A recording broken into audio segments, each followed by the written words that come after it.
事情开始不对劲，是因为我明明已经被埋在地下1800多年，却还要被后世子弟用黑符镇压，就连封印我的棺上都布满了9981颗镇魂钉。只因当年身为龙虎山第3代天师的我，模仿祖天师羽化飞升时出了岔子，导致仙体异变，后世子弟恐防尸变为祸，才不得不出此下策。然而他们没想到，这场千年的平静却被今天几个盗墓贼给打破了。大哥，你快看，这么大的紫金棺材，不会是金丝楠木吧？发了发了！盗墓贼们兴奋地搓着手，可当风水大师看清碑文后，脸色唰的一下白了。什么？龙虎山第3代天师张天鲁，你们怎么找到这里的？这踏马可是龙虎山祖师爷的坟啊！怕个锤子！管他什么天师祖师的，就算天王老子来了，也得等爷爷我摸完金再走。开棺！首领一声令下，几个盗墓贼立刻围拢，用月牙铲暴力撬钉，整整1个多小时。随着最后一根钉子拔出，粘稠的黑色液体从缝隙渗入。风水大师捻起一闻，血腥味散开。这不会是口血棺吧？老二，黑驴蹄子和糯米阵师符也拿出来，里面的主可能要蹦迪了。老大，蹦迪是啥意思啊？僵尸片看过没？就那种血棺，就是用血和药材泡着尸身，只是可以保证尸体1000年不腐烂，但对咱们来说不是好事，一开棺就容易诈尸。老大，你别吓我，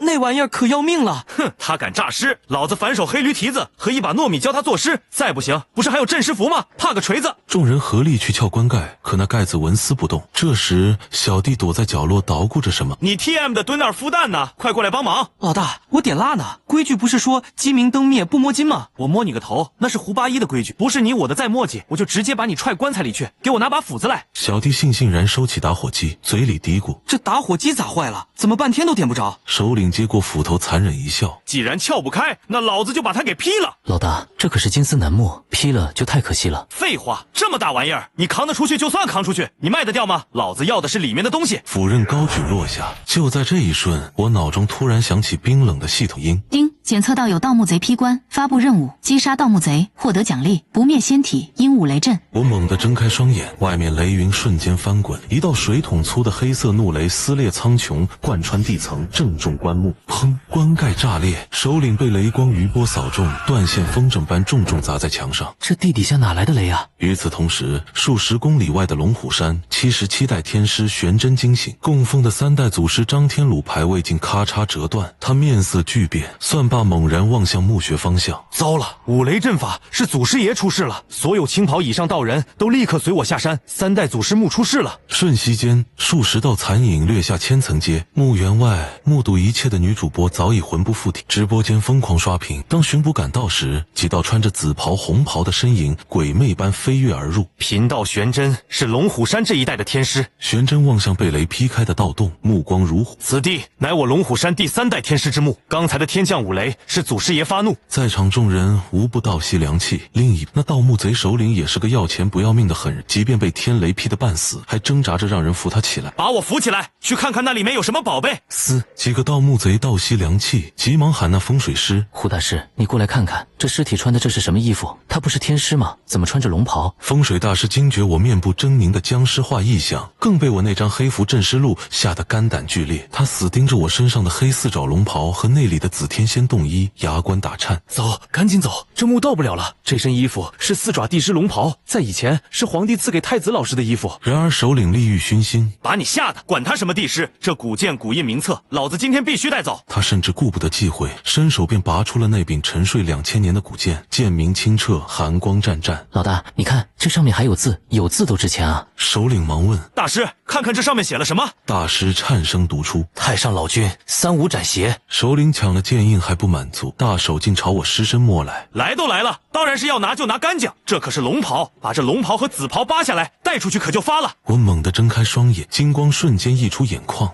大哥诈尸了。我僵硬地坐起，体内湿气翻涌。丁，回收任务开启。我随手一点，指尖银紫雷壶炸响，噼啪！那名手拿剑印的小弟还没反应过来，就被雷法轰成了焦炭。我抬手一招，剑印符箓尽数归位。看你妈，谁死还不一定呢！二哥，把黑驴蹄子、糯米和符纸给我，老子收了这只大粽子。首领发了狂，劈头盖脸撒来一把糯米，我湿气激荡，直接将那堆米震飞，顺手一吸，将他手里的黑驴蹄子和黄符抢过，当着他们的面生生嚼碎。妈的，我跟你拼了！他竟想想用我的三五斩邪剑来杀我。我心念一动，神剑认主归位，反手几道剑气掠过，瞬间将他削成人棍。此时墓室门口一阵骚乱，巡捕、女主播和龙虎山的后辈们终于杀到了。令众人大跌眼镜的是，现任天师玄真并未动手，反而带头跪倒。龙虎山第77代天师不孝子孙张天印，玄字辈玄真，拜见老祖。身后红袍、黄袍道士黑压压跪了一地。我缓缓开口，声音如金石摩擦：“尔等不必再拜，起来吧。”玄真起身，毕恭毕敬道：“老祖宗，是晚辈不孝，没有保护好您的墓穴，让这些盗墓贼打扰您的清静了。您还请回关休息吧。这群盗墓贼交给我们来处理，不要脏了你的手。”我摇头：“盗墓尸变之事和你们没有关系，本天师也不想跟你们这些小辈动手。你们几个带着和那几个不相干的人离开这里吧，贫道放你们一马。至于那几个盗墓贼，我会自己处理。”那巡捕队长还不死心？是啊，道长，您生前也是正道天师，斩妖除魔，庇佑一方。这群盗墓贼就交给我们巡捕处理吧，他们会受到法律的制裁的。您放心，他们跑不了。我懒得废话，直接开口念咒。东甲乾元亨正切速流行。玄真听罢脸色惨白，惊恐大喊：“走走走，现在就走！先祖在上，我们走，现在就离开，打扰了，还看什么跑啊？”临走，玄真头也不回地对巡捕喊：“你们听不懂刚刚老祖念的什么咒是吧？老祖压根就没搭理我们，他开始念蛮雷咒了。”轰隆，红色的蛮雷贯穿地表，整座墓穴瞬间崩塌，那几个盗墓贼瞬间化为齑粉。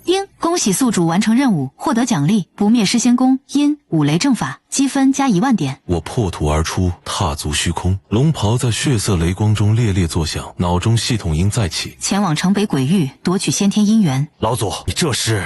玄真在下面急红了眼。老祖，请回去，您已经死了。今日恕晚辈不孝，不能让你离开这里。我俯瞰着那个拦在身前的后辈，淡然警告：“玄真，回去吧，老祖的事情不是你该管的。”玄真面色铁青，但他竟抱了殉道之心。结7星北斗剑阵，10几位高宫道长瞬间拔剑，流光交织，北斗剑阵封锁虚空。玄真更是祭出3、5斩邪词剑，口中杀剑咒响彻：“太上有命，普告万灵，烽火齐战，伐邪剿精。”我看着这熟悉的影，连眼皮都懒得抬。我反手拔出背后的斩邪雄剑，一道紫雷注入剑身。清华上帝赤赐剑诏，斩！毫无悬念，一道通天剑气横扫，所谓剑阵如纸糊般崩碎。玄真的瓷剑脱手，被我稳稳抓在掌中。玄真也是一脸惊愕，我不屑一顾地将瓷剑扔还给他。你难道不知道当年7星剑阵就出自我的手吗？这剑阵一开始就是本老祖开创的，你用它来对付我。我转身化作一道黑红交织的雷光遁走。收好你的天师剑，贫道还有其他事要办，没空跟你们玩。这玄真虽实力不济，但那份倒反天罡阻止我的胆色倒还不赖，是个合格的后辈，所以我没收他的剑。我循着系统指引直冲城南水库。此时太阳沉入地平线，水库边一个倒霉的网红团队正在扎营，却发现火怎么也点不着。他们不知道这脚下曾是百年乱坟岗，此刻大型鬼域已成，万鬼正从荒地中爬出。一声凄厉尖叫，女网红刚跑出帐篷就傻了，外面密密麻麻全是裂口鬼、断肢鬼。紧接着一红一紫2道恐怖气息降临，一尊红衣女鬼王抱着个狰狞鬼婴，另一尊则是穿着清代总管太监服的鬼王。抢什么抢？咱家和娘娘还没吃呢，轮得到你们这些小的吗？太监鬼王挥动拂尘，喝退众鬼。红衣女鬼王刚拎起一个白嫩的女网红，还没下口就怒骂：“妈的，什么东西一嘴粉！”她被那厚重的化妆粉糊了一嘴，气得要命。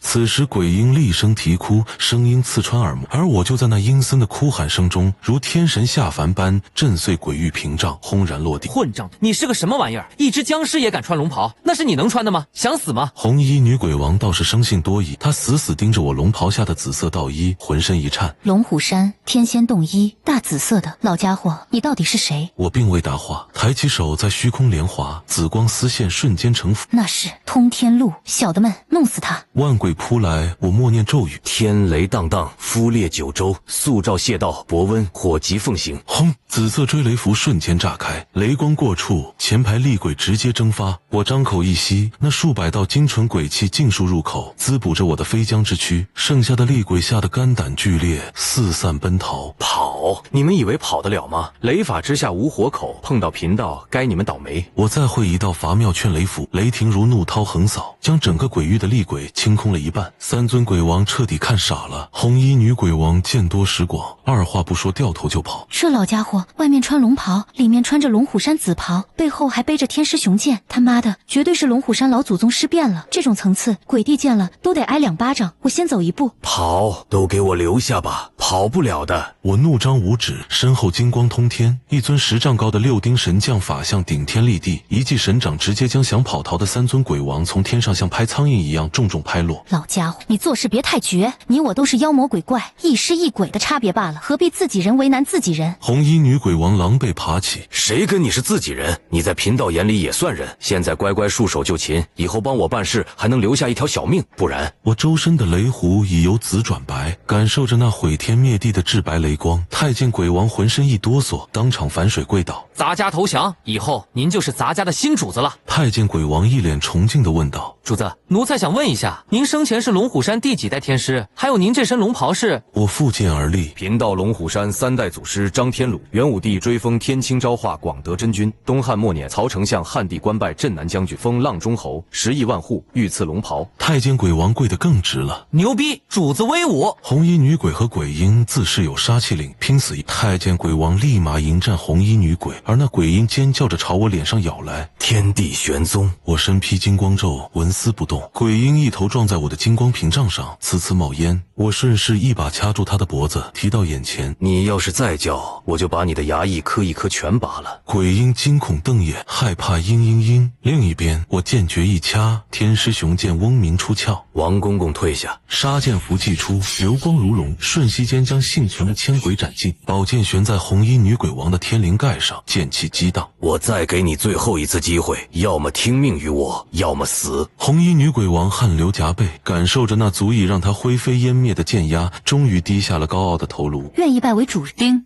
任务完成，奖励不灭失仙功，阴天罡36变，通天万魂幡碎片，拘魂锁，积分加6万。我立于水库之上，闭目体悟，4大神通瞬间融会贯通。尤其是撒豆成狮，以狮斗换僵尸大军，而钉头七剑更能隔空败散敌人魂魄，阴毒至极。随后，我取出拘魂锁，看着这根缠绕血色皱纹的锁链，我爱不释手。贫道没记错的话，这东西是地府专用的吧？而且一般的鬼差都很难领到一根，这可是好东西啊！处理完奖励，我冷眼扫向3大鬼王，你们3个将鬼核交出来吧。迫于威压，他们只能交出命脉融入我口，从此生死只在我一念之间。我问你们，这鬼域之中的那颗先天姻缘在什么地方？3鬼皆摇头称不知。我祭出大阳平制毒攻印，金光掠过湖面，在这湖下，由于先天姻缘至阴至寒，整个水库竟无一火物。我施法催动，只见湖面沸腾，一颗紫黑色晶体缓缓巨行。就在我准备收纳时，异变突生，一头20余丈长、通体金黄、头生双角的巨物破水而出，竟想抢夺。找死！贫道的东西也敢截湖！我瞬间汇出紫色雷符，一道怒雷轰然砸下，巨物吃痛惨叫，却狠辣地卷走姻缘，甩尾遁入淤泥。吐出来！我怒拍天师印将其砸裂，他却依仗速度消失不见。臭泥鳅，我的东西都敢抢！这竟是一头修炼1000年的堕龙泥鳅，他想靠先天姻缘化龙，却不知已动了我的逆鳞。你们在这里修行这么多年，这水库底下有这么大一条泥鳅都不知道吗？我怒视3大鬼王，他们噤若寒蝉。我脚踏虚空，黑色符箓如箭齐发，布下天罡8门阵，封锁8方。恭喜宿主完成任务，布下天罡8门阵，困住千年大妖，可获得奖励阴天罡36变，翻江搅海，袖里乾坤修行法，积分加3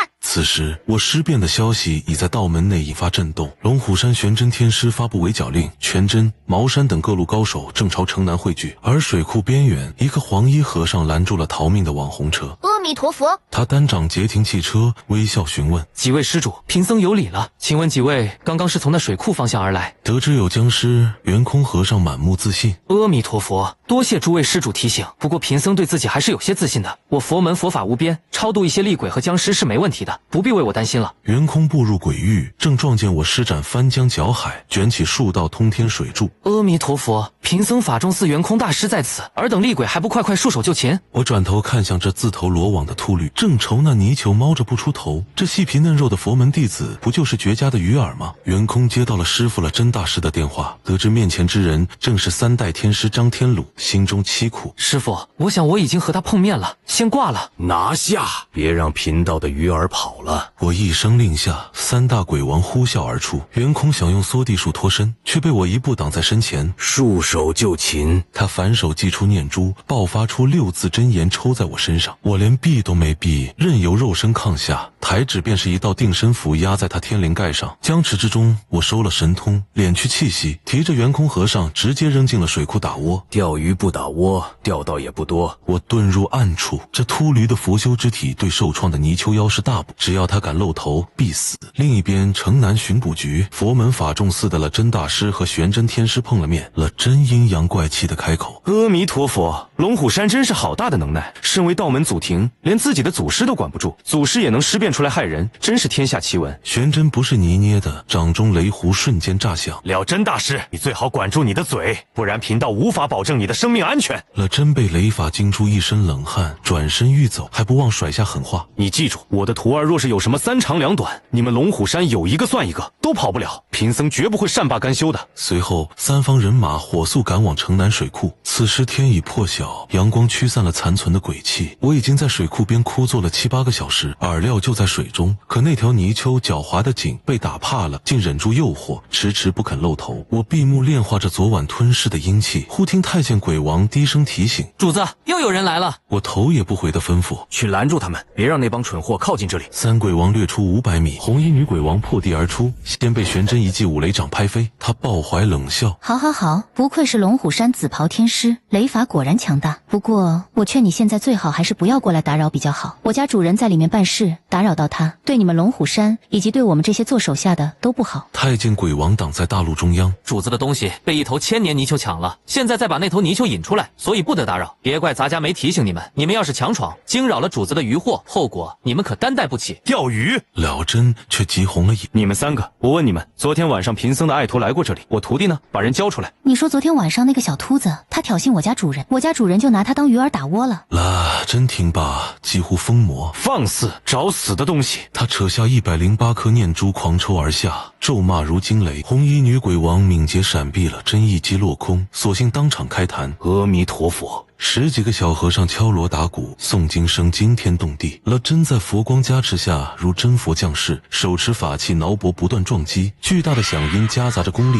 震得3鬼王连连退避。我缓缓起身，吐出一口气：死秃子，非在这儿开演唱会是吧？你们3个滚到一边去！死秃子，你他妈过来！阁下就是龙虎山3代天师张天鲁，你既然是道门祖师，就应当知道生死道消这个道理。你生前既然是修道之人，应当知道死后化为僵尸，害人害己。阁下的觉悟有点差，如今竟然甘心沦为魔道，不怕天下道门弟子以你为耻吗？玄真一众听得冷汗直流，已经默不作声的后退。我被气笑了，漆黑阴雷轰然爆发。你是什么东西？什么时候你也配教训起我来了？我深吸一口气，喉间爆出雷音，滔天狮吼瞬间震碎了他的音波与佛气。你很喜欢敲锣啊？贫道也挺喜欢的。啪！我一巴掌抽在他那光头上，佛光散尽，了真整个人原地飞旋，落地后七窍流血的打起了醉拳。我看向那帮想跑的小和尚，随手一指，雷痕裂地。你们最好别跑，不然下一指头就划在你们身上。这倭料诱惑力还不够，我将这帮和尚捆成一坨，直接踹进水库。老祖，收手吧，跟我们回去，不要再一错再错了。我不耐烦地挥手：滚犊子，别逼本老祖跟刚刚抽那个真和尚一样抽你。玄真咬牙挥剑下令：所有人结大金光烈日阵，请老祖回家。36名道长引大金光符上迎正午烈日，玄真立于阵中，手持烈日神符，犹如火神。老祖可识得此阵法？我摇头冷笑：大金光烈日阵，看来你为了对付本老祖也确实是用心了。不过这阵法虽强，但对我没用。火龙袭来，我只是虚空一抓，神通颠倒阴阳，瞬间天昏地暗，金阳化作黑日，阵法瞬间失效。我冷眼看向玄真，天时地利人和，你又觉得你行了？就在这时，水底那条千年泥鳅以为我被缠住，终于暴起咬向了真那帮秃子。我反手拔剑绞碎玄真的火网，顺势一巴掌将其拍回地上。忙正事了，别再来烦我了，一边玩去。我瞬移至湖面，阴雷巨手破水而入。这次我看看你怎么跑，上来吧你！湖面炸裂，一条20丈长的精灵巨物被我狠狠甩在岸上。玄真天师，这东西是龙？不是，应该是泥鳅成精。不过看这道行气息和外形，距离化龙也不远了。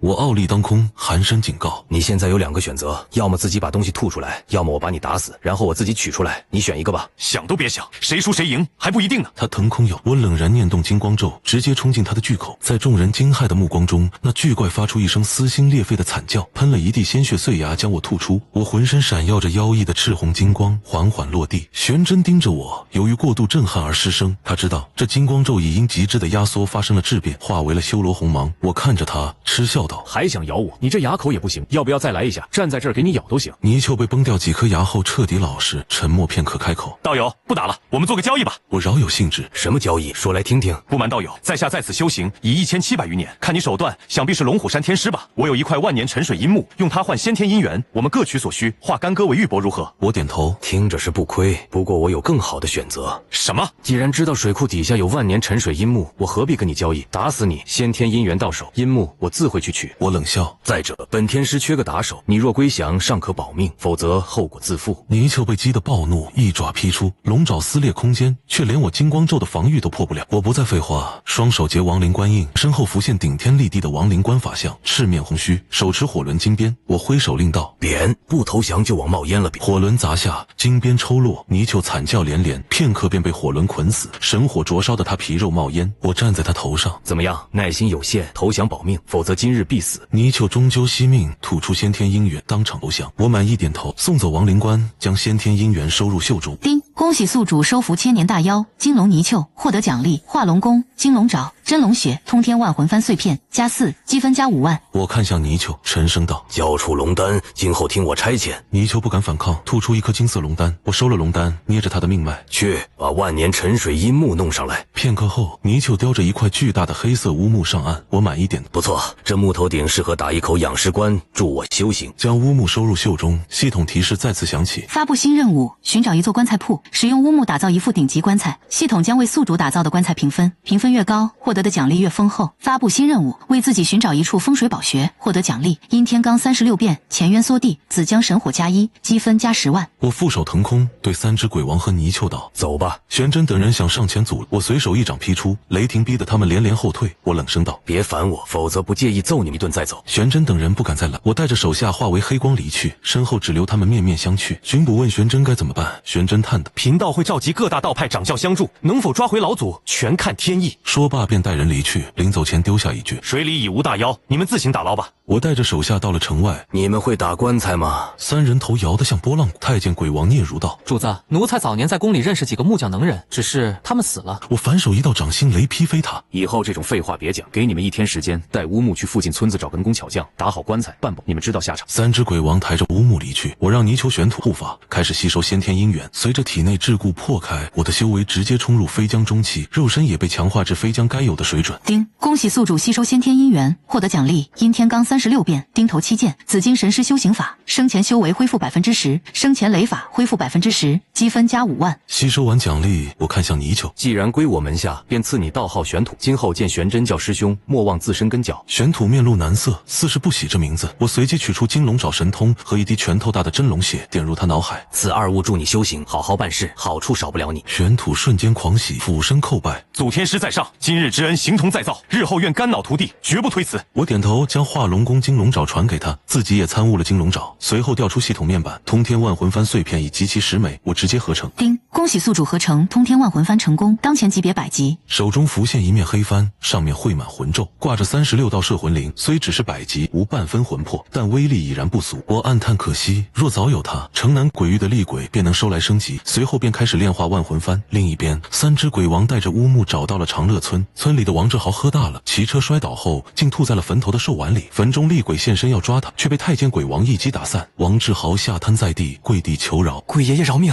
我上有老下有小，肉不好吃，愿每日供奉香烛纸钱。”太监鬼王翻了个白眼：“怂蛋，谁要吃你？问你们村有打棺材的吗？手艺最好的是谁？”王志豪连忙抬头：“有，张祥伟做了30多年木匠，附近村子的棺材都找他，我老舅的棺材就是他打的。带我们过去。”太监鬼王拎起他，几步跨入村子，很快到了张木匠家，直接用鬼气轰开院门。屋里的张祥伟被吵醒，骂骂咧咧出来：“王志豪，你个傻逼，大晚上不睡觉，我家院门怎么回事？你老舅的棺材不是早送过去了？”可看清王志豪身后的3只鬼王，张祥伟瞬间闭了嘴，腿都软了。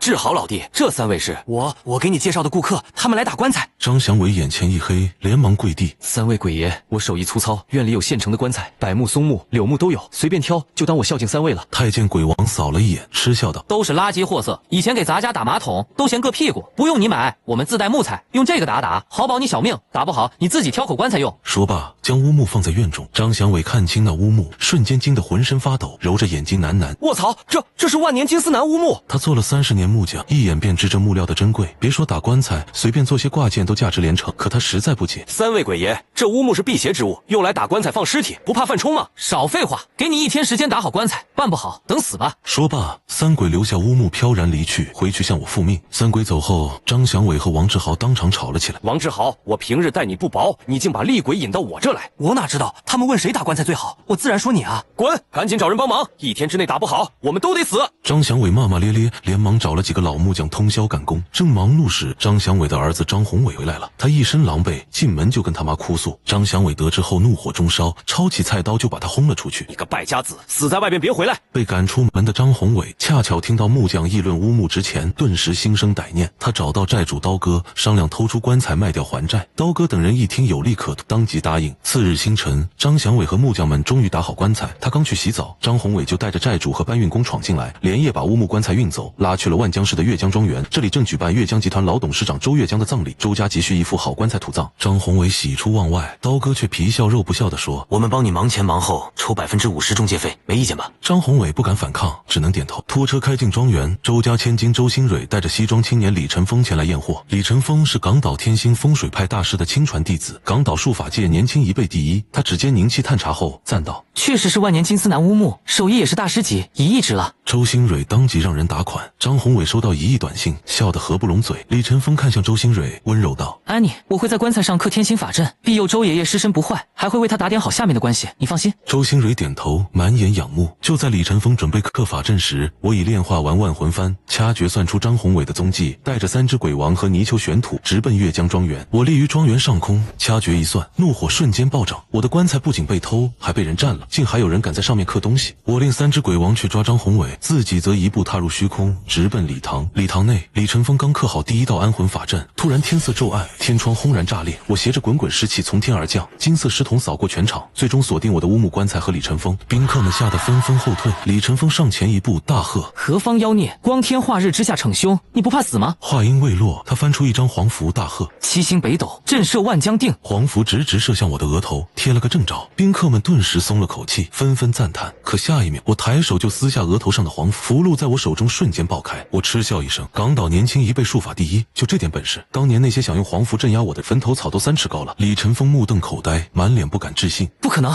我不信！他手指结印，指尖凝聚出灵气神兵，死死盯着我，神色彻底凝重起来。李晨风念起咒语：“天星神兵，乾坤肃清，剑随法斩，不得急停。”指尖爆发出恐怖剑气，朝我劈来。我抬手直接去接，他的剑气竟破不了我的防御。我冷笑结印，念出雷咒，指尖凝出黑色玄雷法剑，反手就击碎了他的剑气。李晨风惊得汗流浃背。周新蕊在后面担心地问：“陈峰，你行吗？”他强装自信：“放心，只是只懂些旁门左道的僵尸，我略施小术就能拿下。”说着，他掏出一把符箓撒出：“缚尸所邪，去！”符箓化为绿链缠住我的手脚。李晨风又吐出一口道火：“我这道火，妖魔鬼怪沾之即伤。”可我的身体被红色大金光神咒覆盖，道火毫无作用。我轻轻一挣，便挣断了锁链。李晨风彻底慌了，他咬破手指，用鲜血在白符上画路，念道：“弟子李晨风，天星风水道派第32代传人，师承周星玄，今日以血化符，请损将军相助，罩上鬼王，助我伐凶。”白符烧尽，鬼门关升起，蓝袍女鬼楚人美走出：“楚姐，帮我收了这僵尸，事后必有重谢。”楚人美刚冲过来，就被我一掌拍退。我摘下正一蒙微符箓，背后瞬间浮现二郎神法相，身旁跟着哮天犬。李晨风和楚人美彻底看麻了。楚人美转身就跑，杨戬放出哮天犬，又射出银弹将他打散。我挥起万魂幡，收了他的阴气。地府阴神得知后，派大黑鬼母和伽椰子前来，二人刚露面便被秒杀，阴气也被我收走。阴神亲自现身，看清二郎神后连忙求饶：“真君，天师饶命！小神乃地府地藏王座下驾前护法官，将手增损二将，误会一场。”说罢仓皇逃走。送走二郎神，我看向李晨风，他退了几步，强装镇定：“道有人有人道，鬼有鬼道。你生前也是道长，死后成将，何必为祸一方？”我冷笑：“贫道做什么？轮得到你指手画脚？谁让你在我棺材上乱刻东西？”我隔空攥住他的脖子，一巴掌将他抽飞昏死。周新蕊上前阻了：“别动，这棺材我们已经买了。”了，你要强抢吗？我一掌将他也拍飞，随后拎出棺材里的周月江，收了他的魂魄，把棺材收入袖中。这时三只鬼王把张宏伟、刀哥等人抓了回来。我懒得废话，挥起万魂幡，将他们的魂魄全部吸入。回到修炼之地，我取出棺材，抹掉李晨封刻的法阵，在棺身内外刻满道家符咒，耗时1天将其炼化为法宝。调出系统界面确认评分后，系统提示：此棺命名为万年乌木道符神棺，得分100，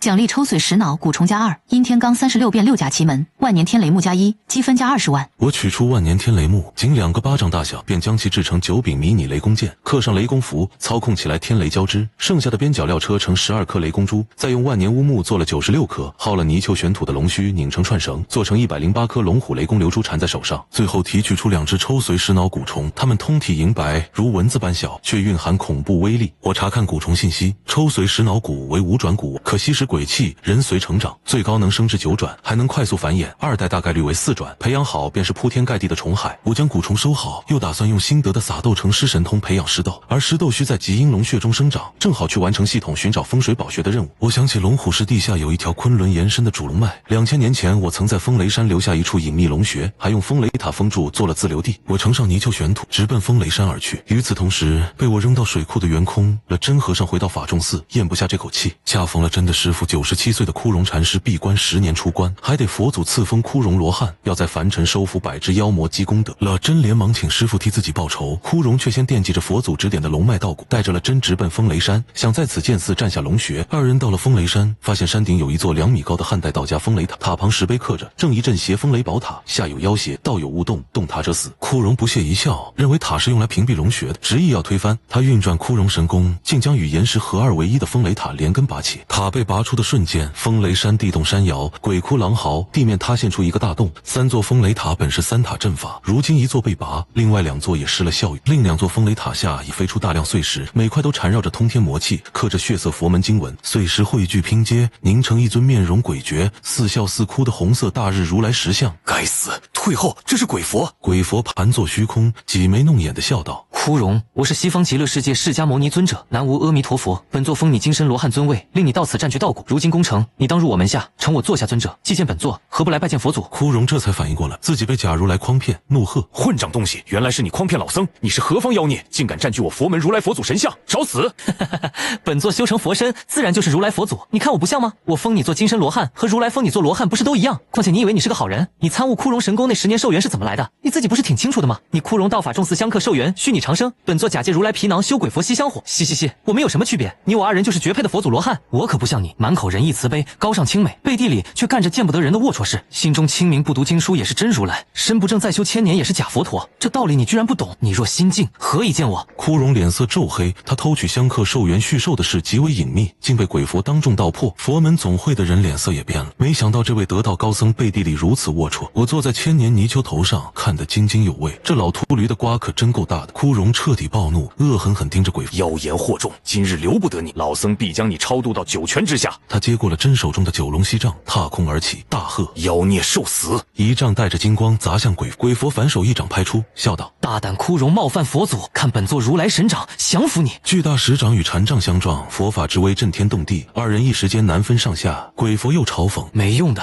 你已入邪道，金光再难克我，不如入我座下，共掌凡间香火。我听得不爽，这鬼佛竟敢喊阳佛灭道，道教可是我的家业。我起身出手，一只手抓向鬼佛：来，小东西，把你刚刚的话再说一遍，给本老祖听听。雷祖会在我掌心炸开，5雷巨手按在鬼佛头上，5指1爪就抠出5个指洞。鬼佛惊得转头，看到我后愣了愣：僵尸雷法。我看着他，淡淡道：卓阳子，我们好久不见了。鬼佛瞳孔骤缩：你是何人？待他看清我身上的龙袍、阳平制都印和天师雄剑，瞬间炸毛：是你，张天鲁！2000年了，你怎么还没死？不对，你现在是僵尸！哈哈哈哈！活该啊！让你当初封印老子，你也有寿元枯竭的一天。想不到啊，当年堂堂师君浪中侯，5斗米道大天师，半步飞升境的陆地神仙张天鲁，现在成了一只僵尸。嘻，张天鲁，现在你我都是一种人了。怎么？难不成你现在也要跟我联手，共修天魔大道？我心中冷笑，这卓阳子本是5000年赤木秃鹫精，偷修歪道佛门功法成了鬼。当年因掠夺梵元阳被我封印，2000年过去竟仍不知悔改。我化掌为刀，一记雷法大手刀削掉他半个脑袋，冷声声道：“说贫道跟你是一种人，你也配？”我掐住他的脖子，刚要下死手，却见枯荣趁机带着佛门众人跑路。我随手掐诀大喝：“天师敕令风雷玄塔起！”3道风雷塔腾空而起，化为紫电砸向枯荣，将他死死镇在塔下，如同白素贞被镇雷峰塔。这时，龙虎山和三清山的道士赶到，玄真看到我正狂贬鬼佛，连忙上前。我吩咐玄真把这老家伙看好，这老东西已经入魔道了，别让他跑了。玄真不敢怠慢，死死盯着被震的枯荣。卓阳子却毫不在意，狞笑道：“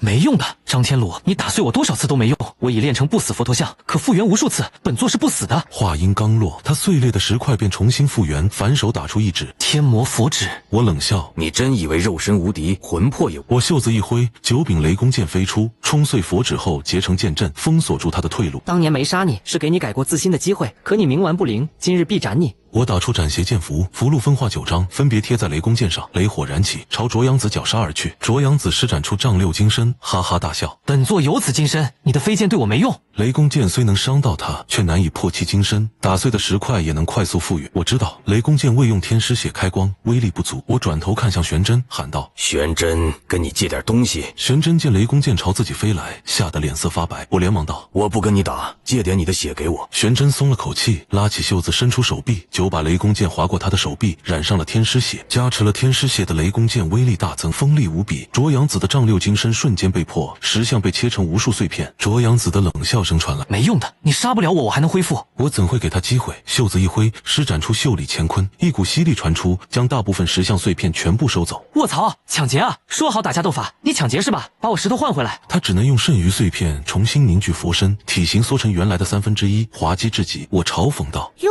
这不是卓阳子吗？一会不见这么拉拉。”卓阳子脸色难看，死死盯住我。张天鲁，好，你有本事光明正大跟我打，抢了我的石身碎片算什么？有本事还给我！我无语至极。你这9000年修为真是修到狗身上去了。小孩子打架收了你的东西，还跟我要，你怎么不去找你妈呢？别说废话了，受死吧！我再次操控雷公剑阵朝卓阳子杀去。卓阳子见识过我的厉害，知道我能收他的佛陀碎石，当即骂道：“好，今天我状态不佳，我们择日再战，告辞。”说罢化为金光遁逃。我早有安排，天空中千年金龙泥鳅早已等候。他蓄力打出我赐给他的金龙爪，这一击威力堪比5000年大妖。卓阳子仓皇之下来不及反应，被一爪拍飞，正好撞进雷公剑阵。9柄雷公剑瞬间将他切成碎块。我反手将所有碎片收走，一丝不剩。卓阳子见状，灵魂本体从石像中钻出，化为赤木秃鹫就要跑路。我冷笑：“想跑？早料到你有这一手了。”随即取下腰间系统奖励的地府拘魂锁，一鞭子甩出去，拘魂锁自动追踪，瞬间缠住他的灵。卓阳子瞳孔骤缩，破口大骂：“他妈的，你怎么有拘魂锁？”他拼命挣扎，却被拘魂锁越缠越紧。我一把将他从天上薅下来，抓在手中。卓阳子瞬间怂了，连连求饶：“天师，我错了，我知道错了，你放过我，我是一时鬼迷心窍，以后再也不敢了。”我看着他这副模样，笑道：“贫道还是喜欢你一开始那个桀骜不驯的样子，不是说不死不灭吗？不灭佛陀身，还装不装逼了？”卓阳子苦笑：“不装了，再也不装了。上天有好生之德，天师，你放过我吧。”我嗤笑：“上次饶了你一次，这次又来，你没机会了。你自己也说了，上天有好生之德，可惜贫道没有。”说完，直接将他收进袖里乾坤。系统提示音随即响起：“恭喜宿主收服9000年大妖卓阳子，获得奖励鬼佛功、血肉太岁、阴天罡36变9息福气，积分加50万。3者皆是好东西。鬼佛功可给手下修行，血肉太岁能与卓阳子共生翻倍修为，9息福气则是顶级呼吸法。”我降下身形，踏入风雷山。山上龙虎山、三清山、法众寺和佛门总会的人皆面露惶恐。玄真上前见礼：“玄真见过老祖。”三清山道长们也纷纷行礼，唯有了真躲在一旁，大气不敢出。我径直走到被风雷玄塔镇住的枯荣面前，他仍硬气：“我乃佛门枯荣禅师，佛祖座下大修为者，你这个妖孽还不将老僧放开，惹怒了佛祖，你担待得起吗？”我手一挥，一道天雷劈在他身上，冷笑：“别说废话了，法众寺你就别回去了，以后跟着贫道混吧。卓阳子的鬼佛功由你来继承。”我拎起焦黑的枯荣，指尖点在他眉心，留下一道雷印。若他不听话，雷印便会爆炸。枯荣彻底服软，成了我的小弟。我看向佛门总会和法众寺的人，手中万魂幡黑气翻滚。几位还不滚？难道是想入我万魂幡吗？众人吓得魂飞魄散，连忙狼狈逃走。我转头对玄真说：“你们几个也回去吧，这3座风雷塔我留下了，以后这风雷山就是贫道的道场，你们没意见吧？”玄真等人齐声应道：“是。”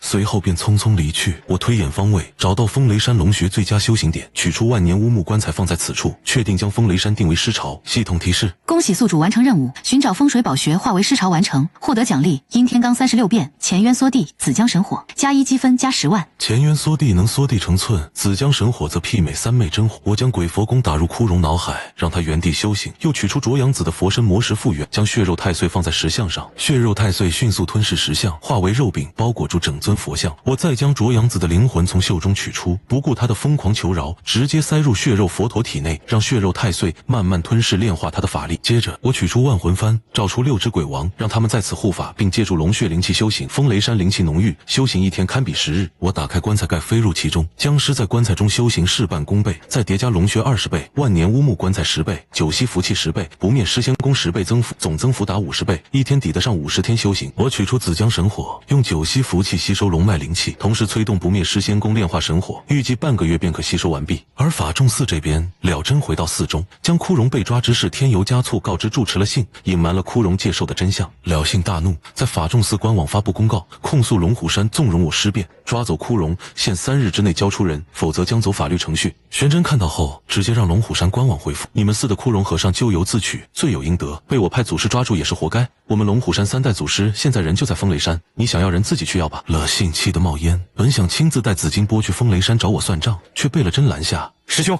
别冲动！枯荣大师突破枯荣神功第10层，在张天鲁面前一招都没走过，被他顺手镇压了。我们不是对手。辽信闻言，默默收起紫金波，决定召开14斩尸法会，召集南方前10佛门法寺，共商对策。半个月后，我彻底炼化了紫江神火，体内实力暴涨，一股恐怖的尸气与神火气息交织，远超以往。炼化完紫江神火，我看向自身的不灭失仙功。这半个月，我一边炼化神火，一边疯狂修行，如今已达飞江巅峰，只差1步便可晋升汉拔。我掀开棺材盖踏出，6大鬼王、枯荣和尚和血肉鬼佛纷纷上前拜见。我点头示意，凌空飞起，将3座风雷玄塔罩到手中。这3座法器经千年龙脉加持，威力大增，正是我引天雷的关键。我将3座风雷玄塔摆阵，甩出阵旗布下天雷阵，打入1道灵气后，3座玄塔灵光冲天，天空瞬间阴云滚滚，天雷轰鸣。我负手立于棺材板上，大喝：来劈我！随即化为黑光直冲雷云，主动迎向天雷。天雷裹住我的身躯，将我轰落，浑身冒烟却未伤根本。我虽有5雷适应体，外部天雷仍会刺痛，但肉身竟能吸收天雷之力，丹田处也开始凝聚尸丹，这是汉拔与飞江的核心区别。我一次次冲向雷云，天雷威力渐强，我的肉身被锤炼得愈发强悍，尸丹也从不规则形状渐渐凝为正圆。龙虎山上，玄真眺望风雷山方向，眉头紧锁。哪来的天雷？他察觉天雷并非自然生成，猜到是我施法，却想不通我为何引天雷劈自己。天雷轰了整整1夜，我的尸丹终于成型。我张口吐出一颗龙眼大的黑色圆珠，尸气与天雷之力缠绕其上，正是雷电汉拔的神通尸丹。尸丹一出，四面八方的灵气与龙脉之气疯狂涌来，形成巨大漩涡。这灵气漩涡引来了2只大妖3000年修为的黑虎，以及2500年修为的赤蟒。他们在山脚下碰头，都以为山上有天才地宝，互不相让。虎王，你还是回去吧，此地归属我的地盘，山上的东西当归我所有，你少来染指我的宝物。好，别放屁！当初只是懒得跟你计较，随便分了的地方睡觉而已。现在既然出现天才地宝，谁还管是谁的地盘？就你那点修为，也不撒泡尿照照自己？你是本王的对手吗？识相点的速速离去，免得把你打成肉泥。赤蟒忌惮黑虎实力，退了一步。既然如此，那我们就各凭本事吧，谁能抢到那天才地宝，就算谁的。随后2妖争先恐后朝山顶冲来，他们冲上山顶，瞬间愣住，哪里有什么天才地宝，只有我的棺材、万魂幡、血肉佛陀，还有刚将尸丹吞入腹中的我。6大鬼王立刻围了上去，我看着他们，笑道：二位为何而来啊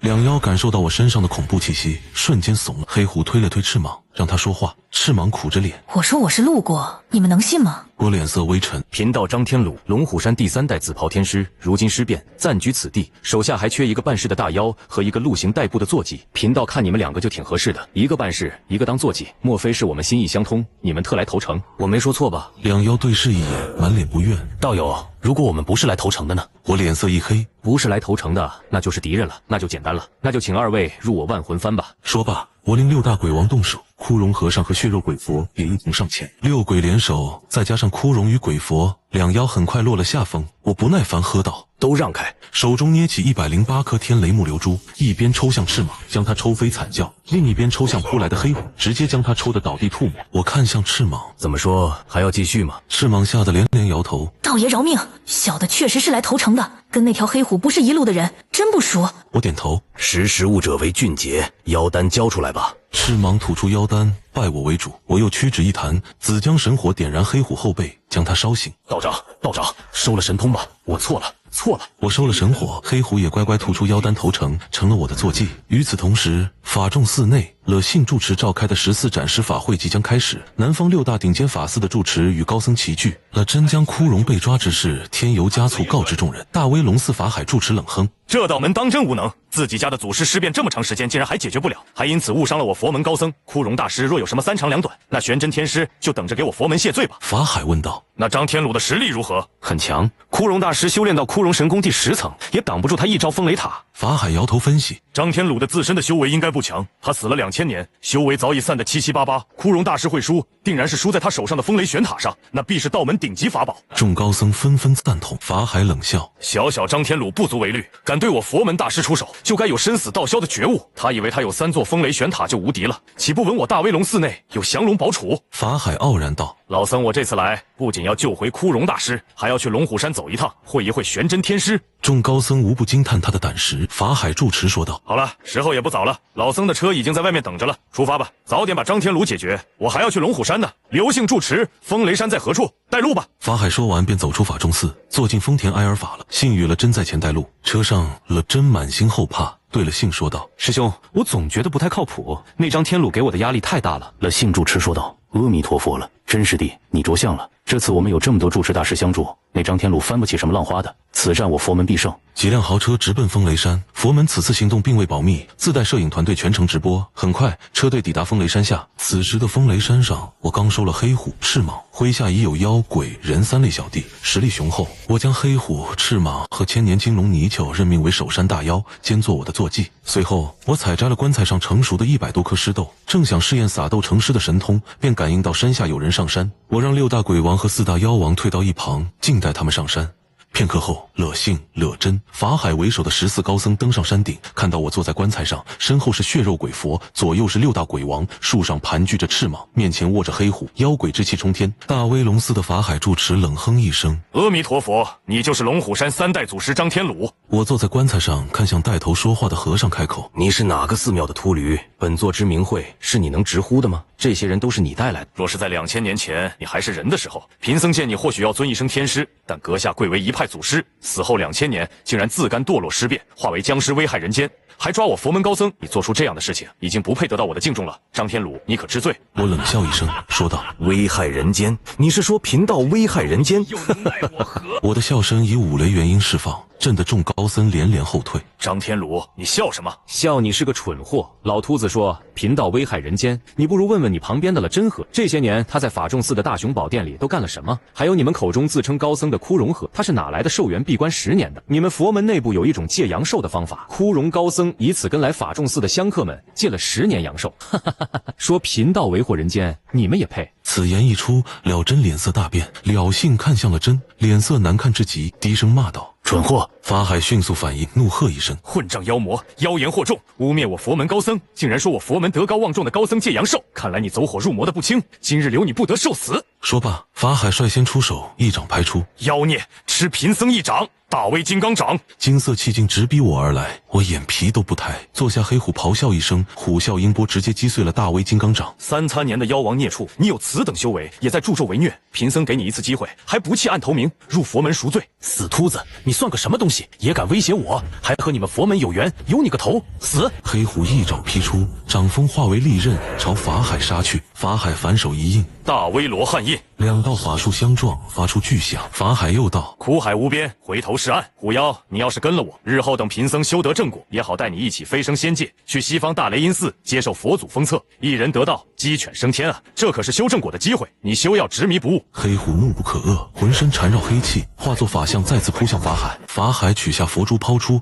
大喝：佛珠在此，金刚伏虎！佛珠变大，化作束缚法绳捆住黑虎。法海笑道：我说了，你不是贫僧的对手，乖乖皈依吧。话音刚落，一团紫色火焰从背后袭来，法海狼狈躲开，只见火焰烧化了捆住黑虎的佛珠，黑虎得以脱困。我开口道：回来，你不是他的对手。随后我看向法海，当着贫道的面挖我的墙角，胆子不小啊！没人告诉你，你这么做是什么下场？我五指抬起，掌中运起五雷阵法，一道掌心雷劈出，法海翻身躲开。紧接着我念诵五雷神咒，面前出现10几张雷法符箓。就你小子对我指指点点是吧？还劝我做下刚刚收的虎妖弃暗投明，合着就你是光明，还躲我掌心雷？好好好，你继续躲，我看你怎么躲。说罢，我手一挥，面前10几张雷法符箓径直朝法海飞去，符箓在空中化作威力惊人的惊雷，瞬间封死他所有退路。法海无奈之下，脱下宝玉袈裟大喝：袈裟伏魔功！这件镶满99颗顶级宝石的袈裟，经他法力加持，防御力惊人，佛光一闪便挡住了所有雷法。法海披上袈裟，笑道：雷法没用，贫僧有此袈裟，避火避尘，避水避雷。张天鲁，你不过如此。我嗤笑一声：雷法没用是吧？那你就再接我个大的。说罢，我一手结雷祖印，皱纹落下，天象巨变，天地间的天威压得众高僧喘不过气。法海寒流加倍，不等他反应，我手指一划，血色蛮雷破开雷云，直劈而下。轰！蛮雷灌在法海身上，宝玉袈裟瞬间被炸出大洞，宝石崩飞，法海被震飞10几米，口吐鲜血。法海被弟子扶起，吞下大还丹压制伤势，看着破损的袈裟，怒声道：张天鲁，你打碎本座的袈裟，今日一战必然是不死不休了。本座要将你抓回大威龙寺，永镇于天龙塔之下。瞬间，众高僧齐出神通法宝，紫金钵盂，去！大成佛光笼罩我身，皱纹缠绕。紧接着，他又一掌劈来，金刚灭恶掌。龙象寺住持祭出龙象铜钟，钟声震荡，无数龙象虚影朝我碾压。观音寺取出金灯，经验化作 N 字杀来。我不屑一笑，浑身湿气凝聚，召来万魂幡，吸收黑气血气，轻轻一挣，便挣脱佛光镇压。万魂幡卷向紫金钵盂，我抬手打出龙虎破魔掌，击碎金刚灭恶掌，又祭出9柄雷公剑，织成雷网困住龙象铜钟。面对观音寺的经验，我张口喷出紫江神火，这神火可与三昧真火媲美，瞬间反烧回去。观音寺高僧仓皇逃窜，连金灯都弃之不顾。我反手将金灯收走，我一人独占9大高僧，不落下风。法海见状，怒喝一声，脱掉上衣，露出满背五爪金龙纹身，双手合十念诵：阿弥陀佛，大威天龙，大龙法咒，世尊地藏，半耶巴玛哄。纹身金龙活过来，从他背后冲出，化作真龙法相。张天鲁休得猖狂，贫僧大威天龙法咒之下，还没有降不住的妖魔。金龙随金印朝我冲杀而来，我冷哼：小小五爪泥鳅也敢在贫道面前班门弄斧，找死！随即手掐神诀诵咒，刹时间金光冲天，90元圣法相雄踞半空。佛门金龙朝90元圣张牙舞爪，却被他一声狮吼震醒，瞬间怂得转头就跑。90元圣9头齐膝，将金龙吞入腹中。法海心态爆炸，怒吼：贼屠师，还我金龙来！今日不杀你，我法海枉修50年佛法！法海掏出降龙宝杵，化作金光朝90元圣杀去。90元圣张开巨口，将法海和降龙宝杵一同吞入。片刻后，又将2人吐出，只留下降龙宝杵和一颗金龙珠，丢给了我。我起身拜谢，多谢圣师。90元圣点点头，化作流光消散。法海修为尽散，半死不活。我反手招来雷公剑，朝人与万魂幡纠缠的紫金钵盂杀去了。信住持无力抵挡，紫金钵盂被黑虎叼回了。信脸色阴沉，放狠话道：张天鲁，我等今日败给你，你有种就在这等着，我去请我佛门第一寺雷音寺高僧。待我佛门雷音寺高僧一来，你必然后悔今日所做之事。我摸了摸下巴，点头道：雷音寺，听上去确实很吓人，和传说中的西方佛门大雷音寺几乎同名了。想必那里面的高僧必然是佛法无边。谢谢你提醒我，看来今天不能让你们走了，那就都留下吧。我手一挥，身后妖魔鬼怪蜂拥而出，拿下，全部抓住，一个都别放跑了，省得他们回去搬救兵。众高僧早已元气大伤，面对6大鬼王、鬼佛、黑虎、赤蟒和枯荣的围攻，毫无还手之力。他们见枯荣出手，满脸不可置信。枯荣大师，你该死的，你背叛佛门了啊！我们就不该来救你。很快，所有高僧和直播摄影师都被拿下。佛门直播间千万网友震惊不已，10大法寺围剿失败，全军覆没的新闻迅速霸占各大热搜。龙虎山上，玄真天师面对记者镜头说道：虽然我们祖师爷尸变，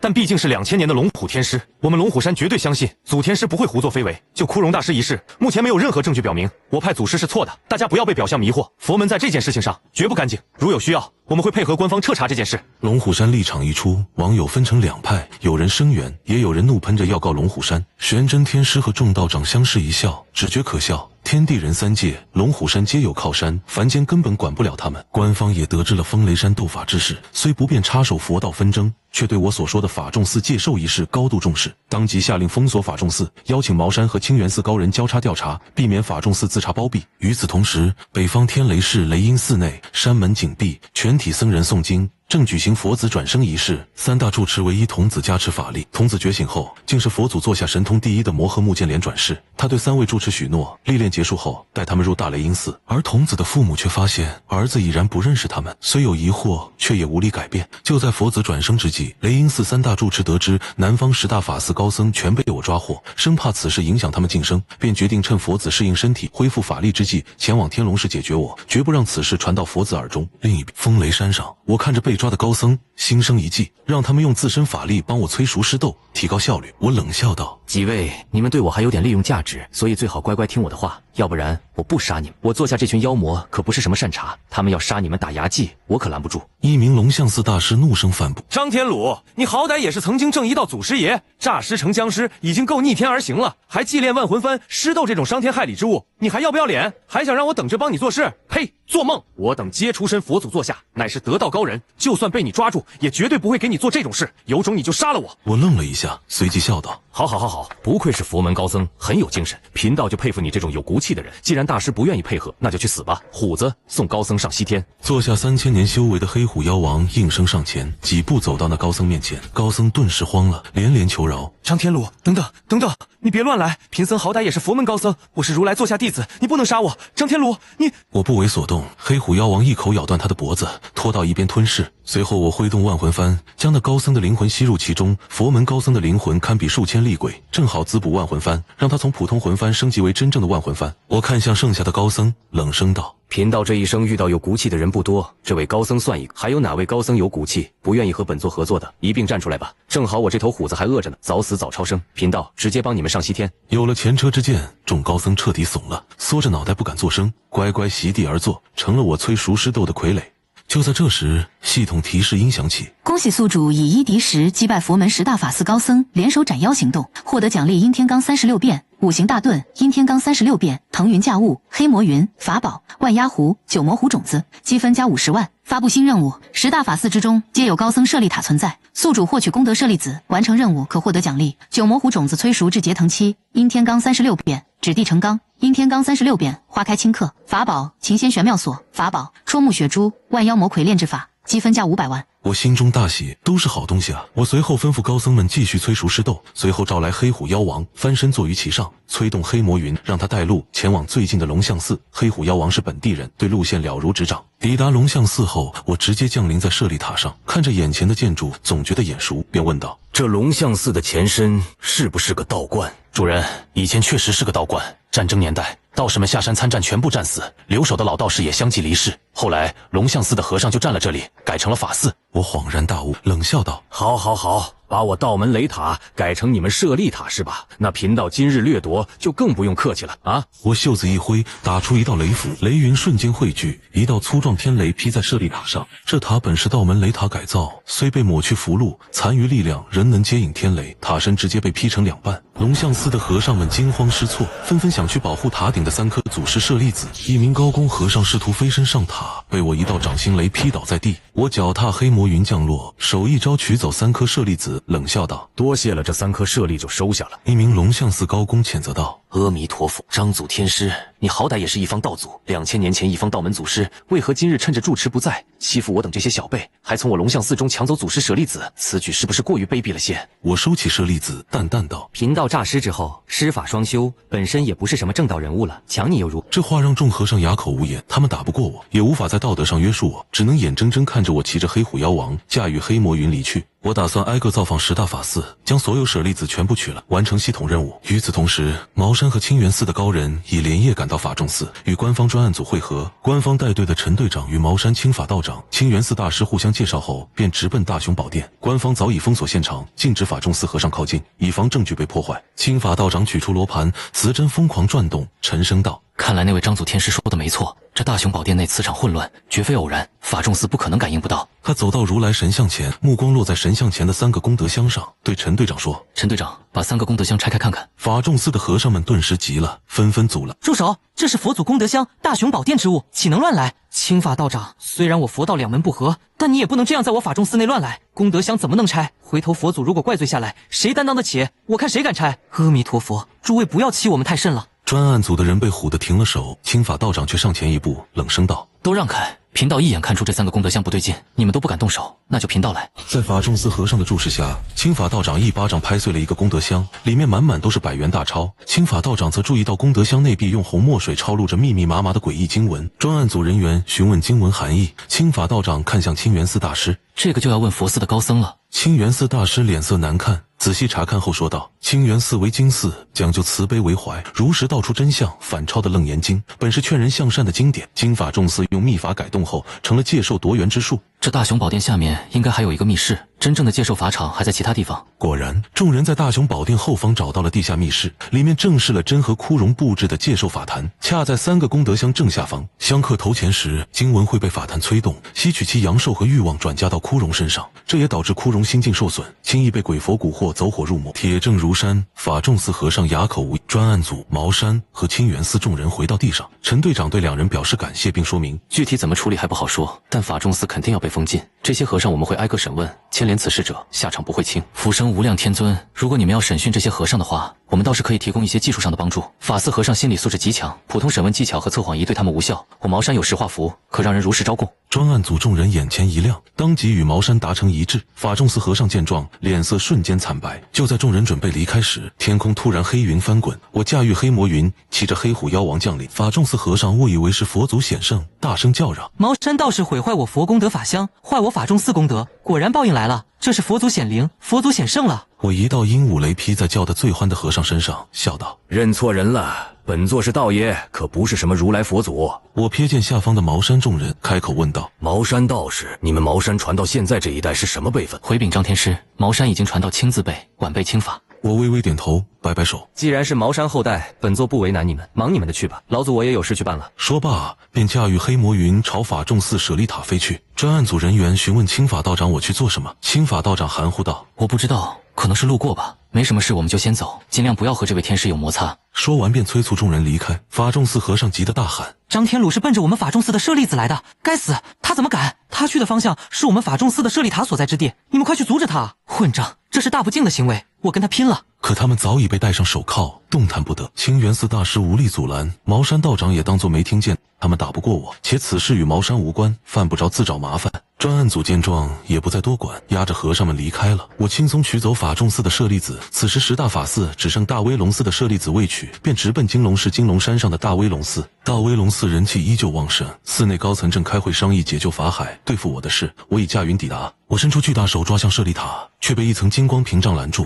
这是大威龙寺的自动防御佛光法阵。我冷笑一声：“这一层佛光屏障还想挡住贫道？给我开！”手轻易撕开屏障，捏碎一座舍利塔，取走里面的6颗舍利子。这大威龙寺竟有6座舍利塔，每座供奉6颗舍利子，能量远超其他法寺。我正准备夺取其余5座舍利塔，大威龙寺的高僧们已然反应过来，合力施展神通，召出一尊10余丈高的金光佛陀，手持禅杖朝我砸来。我不慌不忙，打出一道符箓，雷光与金光佛陀碰撞，佛陀倒退数步，高僧们也一口鲜血喷出。我懒得纠缠，双手一抓，捏碎其余5座舍利塔，取走剩下的30颗舍利子。系统提示音随即响起：恭喜宿主完成任务，夺取10大法寺功德舍利子，获得奖励9模糊种子，催熟至结藤期，阴天罡36变，指地成钢，阴天罡36变，花开请客，法宝秦仙玄妙锁，法宝戳木血珠，万妖魔傀炼制法，积分加500万。就在我准备离开时，几道恐怖的气息从大威龙寺内传来，比法海的实力还要强劲。3个法袍老和尚走出，佛光冲天。我饶有兴致地问道：“来者何人？报上名来。”3个老和尚冷笑一声，各自说道：“雷音寺住持，恶难、恶远、恶空，有礼了。”我挑眉：“哦，雷音寺的住持果然有点实力。你们3个要来拦贫道去路吗？”为首的恶难走出，开口说道：“阿弥陀佛，张居士，你多日来屡屡犯我佛门，扣押我佛门法寺住持，如今又出手抢夺我佛门的高僧舍利。我们本来不想和阁下有所冲突，不过阁下欺人太甚。今日我3人既然来了，那就免不得让阁下跟我们回雷音寺走一趟了。”3人齐齐出手，金光化为法相，巨手抓向我。我一口紫色尸火喷出，烧退他们的巨手。恶难连忙祭出黑波，涌出滔天法水抵挡尸火，